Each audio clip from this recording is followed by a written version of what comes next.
ರಾಯಚೂರಿನಲ್ಲಿ ಹಕ್ಕಿಗಳ ನಿಗೂಢ ಸಾವು ಪ್ರಕರಣ ಪ್ರಯೋಗಾಲಯ ವರದಿಯಲ್ಲಿ ಹಕ್ಕಿ ಜ್ವರ ನೆಗೆಟಿವ್ ವರದಿಯಿಂದ ನೆಟ್ಟುಸಿರು ಬಿಟ್ಟ ಬಿಸಿಲನಾಡಿನ ಜನತೆ.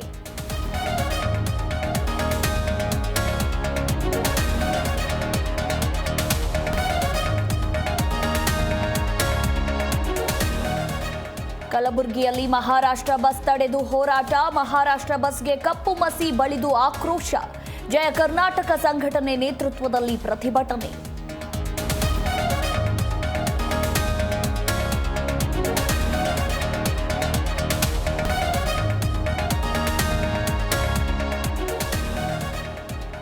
ಮದುವೆಯಾದ ಒಂದೇ ವರ್ಷಕ್ಕೆ ಯುವತಿ ನಿಗೂಢ ಸಾವು. ತುಮಕೂರಿನ ಮುದ್ದೇನಹಳ್ಳಿಯಲ್ಲಿ ಘಟನೆ, ಪತಿ ಕುಟುಂಬಸ್ಥರ ವಿರುದ್ಧ ಕೊಲೆ ಆರೋಪ.